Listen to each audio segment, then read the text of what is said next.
Welcome everybody to Dead Talk Live, and my apologies, a little error there. Instagram is allowing me to stream directly from my PC, and they completely screwed it up.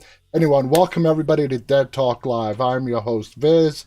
Our guest today operates a very successful YouTube channel narrating some of the most disturbing paranormal stories around. Our guest is Kody Richardson, and his YouTube channel is Mystery Archives. Kody, thank you for joining us today. How are you doing? Oh, man, thank you so much. I'm honored to have such an intro. I guess I don't think about it like that, but man, I really appreciate that. My, I'm doing good. Minus Doing that very good little today. glitch on the other end there, but everything went pretty good, pretty good. So let's get right to it. Like I Okay. told you before we went live, you are our first ever guest who's basically a YouTuber. And that really says a lot about how much I enjoy your content. So take us back to the beginning. How did you come up with the idea for Mystery Archives? That's a great question. I had the idea for Mystery Archives back in 2017. I didn't really have the know-how or the expertise to be able to make the kind of content that I do now back then, but the concept I somewhat developed at that time. And then I was working a totally different profession for a number of years, and then I actually got furloughed and then laid off from that job during COVID in 2020. Hmm. And that's when I started taking content creation seriously, and I just started to learn as I went, and now we're here, which Exactly. I never expected to be here. So Now, when I first started my show, Dead Talk Live, I had no idea on how to promote a YouTube channel. I read some of the Google suggestions, but everything was really learned from trial and error. What did you mhm. know about the world of streaming content, YouTube, and everything else when you got started? Also another fantastic question. So I actually had a YouTube channel polar opposite of what I do now back around 2008 to 2009, where I did sketch comedy, and it was called Kody TV. Um, yeah, I had about 40,000 subscribers, which was pretty huge for me at that Yeah. time. And this was long before I think they might have first started rolling out the YouTube Partner Program back then, but that's also when Google purchased YouTube. Hmm. So I got a bunch of DMCA strikes, and there went the channel. So I did learn quite a bit during that time, and then I just kind of applied what I had remembered and what I've studied as far as how YouTube has changed as a platform and just as a landscape. And it's definitely, if I could tell anyone that's getting into YouTube, I would just say persistence and trial and error is the key for So, sure, are the what keys rather. what year did Mystery Archives go live? I believe it was 2020. I've had the channel 2020. since 2017, but I think I uploaded my first actual video, which was over Stowell, Kansas in 2020. Just like me, 2020, during the COVID pandemic, like a lot of people Yep. did. Now, Archives deals primarily in the world of the paranormal, the telling of some very well-known and not so well-known stories. What would you say your interest is in the paranormal? That's man, I can't give you enough credit. These questions are awesome. So I've always been fascinated in the paranormal. I think it comes from my mom's dad, my grandpa.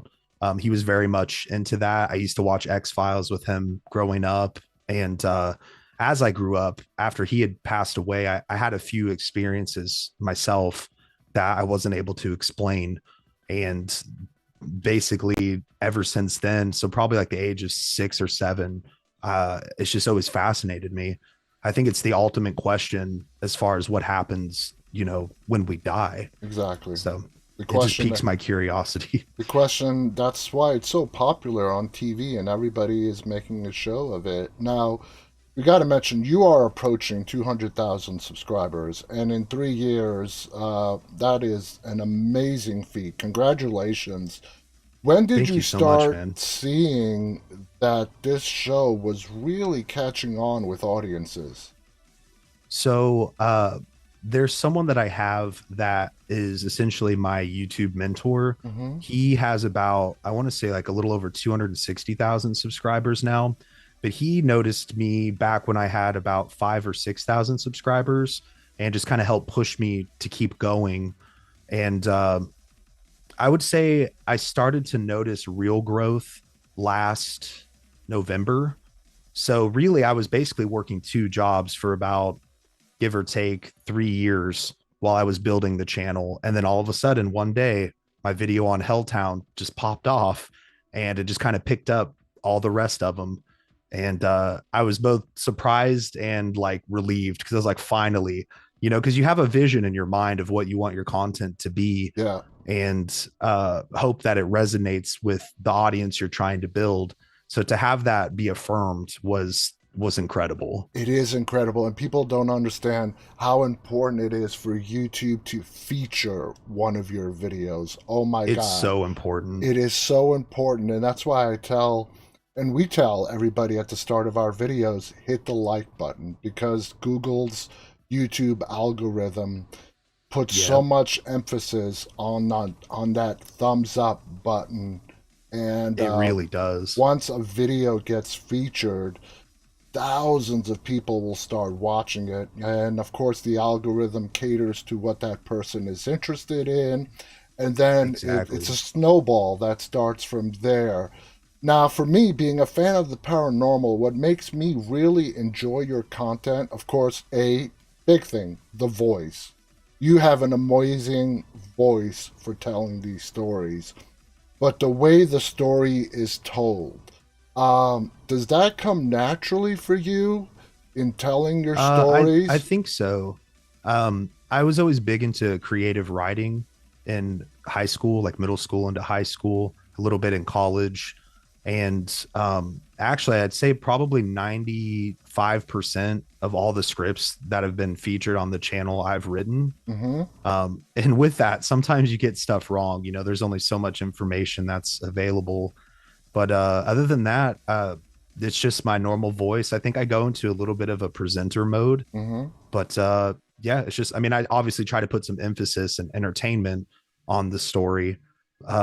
But yeah, it's just my normal everyday voice for the most part, I would say. And just like any other talent, craft, and it's your job, you are always looking to make it better. You're always looking for ways to improve. Some of your stories have been made into Hollywood movies. When you're writing a show, and there is a Hollywood movie, The Parent Family with The Conjuring, okay, that's a good example right there.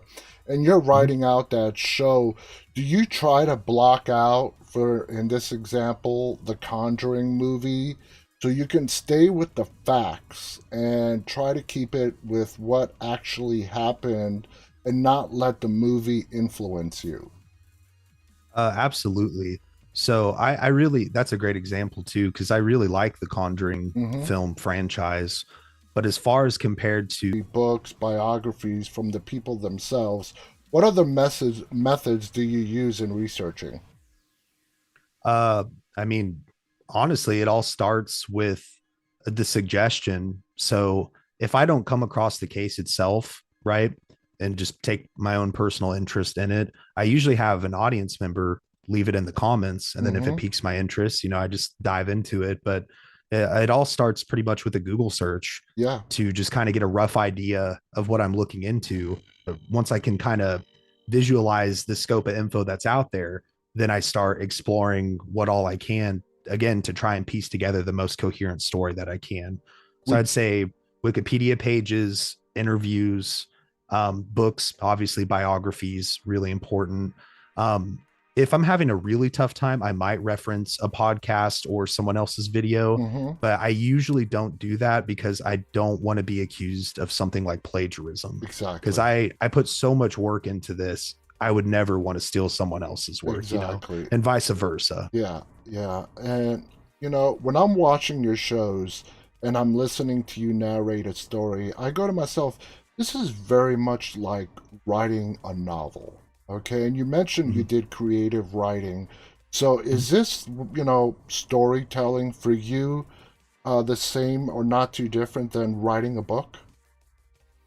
Uh, I think it's pretty much the same. I approach it, I guess, from like a producer standpoint or a directing standpoint, because I mean, I also do all of my own editing and Mm-hmm. everything as well. So pretty much I'm building it all from the ground up, typically speaking, from the research to the scripting to composing how I want the episode to look, etc. Um, but yeah, it's I would say it's pretty similar to writing a book or a short story, something like that. It's more like episodic, I guess, is what I Yeah. was trying to go for when I envisioned it originally. And that was going to be my next question. So you do your own editing. So starting from concept, idea to when an episode is ready, taking into consideration the research, the editing that's involved. How long does it take you to complete one episode of Mystery Archives?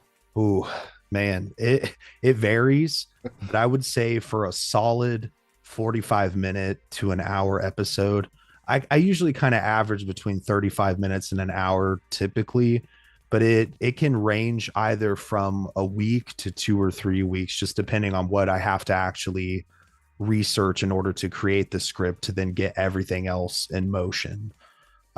For example, I just put out a video not too long ago over the exorcism of Annalise Yeah. Michel, or the Annalise Michel case. And I read probably the most extensive book that I could find on the topic, which is The Exorcism of Annalise Michel by, I believe it was Felicitas D. Goodman. Mm-hmm. Any and all details you could ever want on that case are in that book. I Yeah. mean, probably too many details, but that took me a good while to read just because it's so thorough in what it presents. So it just depends really on the research, and then obviously how long it takes me to piece everything together. But I would say on average, between a week and 2 weeks, typically longer if it's going to be a longer episode. And that's very important to know because people don't understand the amount of time and effort that goes into putting together a 30-minute video, a 45-minute video. If a story for you just doesn't have, even though it might be fascinating, but just may not have enough details to make it to 15 minutes, is there a cutoff period? Like you will not do a video that's under 10 minutes. Do you have any rules that, if you just do not have enough of a story to fill a 10-15 minute video, you're just going to put it on the shelf and maybe at a future day you'll tackle it? Yeah. So any comments that I get or suggestions, whether it's in person, online, what have you, I put them all into a list.